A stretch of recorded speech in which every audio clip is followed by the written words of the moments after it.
గణేశాయ నమః, గాయత్రీదేవ్య నమః, మహాసరస్వతి నమః, మాతాపితృభ్యో నమః.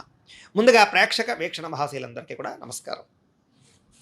25వ తారీఖు జనవరి 2026 నుండి 31వ తారీఖు జనవరి 2026 వరకు కూడా ఈ వారం ద్వాదశ రాశుల వారికి కూడా ఎలా ఉండబోతుందో చూద్దాం. అయితే ఈ వారంలో జనవరి 25వ తారీఖున రథసప్తమి వచ్చింది. అందులోనే ఆదివారంతో కూడుకున్నటువంటి రథసప్తమి. సాధారణంగా ప్రతి ఇంట్లోనూ కూడా ఈ రథసప్తమి రోజు పూజ చేసుకుంటారు. ఆరోగ్యం కోసం, ఐశ్వర్యం కోసం, కోరిన కోరికలు నెరవేరడం కోసం. ముఖ్యంగా ఆరోగ్యమే మహాభాగ్యం. ఆరోగ్యాన్ని మించిన ఐశ్వర్యం ఇంకొకటి లేదు ప్రపంచంలో. కాబట్టి ఈ ఆరోగ్యం కోసం చేసేటటువంటి రథసప్తమి పూజ చాలా విశేషం. ఇక ద్వాదశ రాశుల వారికి కూడా ఈ వారం ఎలా ఉండబోతుందో చూద్దాం. మిథున రాశి వారి యొక్క ఫలితాలు. అయితే ఈ వారం కాస్త గ్రహస్థితి అనుకూలంగా లేని కారణం చేత ఎక్కువ జాగ్రత్తలు తీసుకోవాలి. ముఖ్యంగా ఎవరైనా ఇంటికి వచ్చినా లేకపోతే రిలేషన్షిప్స్తో కానీ బాగా జాగ్రత్తగా వ్యవహరించాలి. ఎందుకంటే ఇరుగు పొరుగు వారితో గొడవలు కనపడుతూ ఉన్నాయి. లేదా వచ్చిన వారిని గౌరవించకపోవడం వల్ల అవకాశాలు చేజారే పరిస్థితి కనపడుతోంది.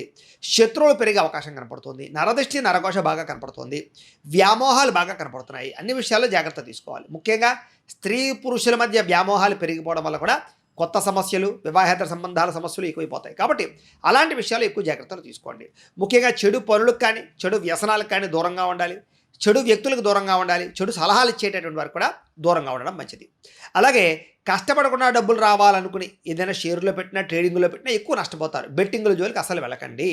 ఇక ప్రభుత్వ ఉద్యోగస్తులందరికీ కూడా కొంచెం ఐటీ దాడులు కానీ, లేకపోతే ఏదైనా సర్వేలు చేయడం కానీ ఇలాంటి వాటి వల్ల ఉద్యోగ నష్టాలు ఉన్నాయి. కాబట్టి ఎక్కువ జాగ్రత్తలు తీసుకోవాలి. ప్రైవేటు ఉద్యోగస్తులు కూడా స్వయంకృత అపరాధం వల్ల ఉద్యోగ నష్టాలు ఉన్నాయి. కాబట్టి పని చేసేటప్పుడు శ్రద్ధగా చేయాలి, బాధ్యతగా చేయాలి. నోరు జారడం వల్ల గొడవలు కనపడుతున్నాయి, జాగ్రత్త. శారీరక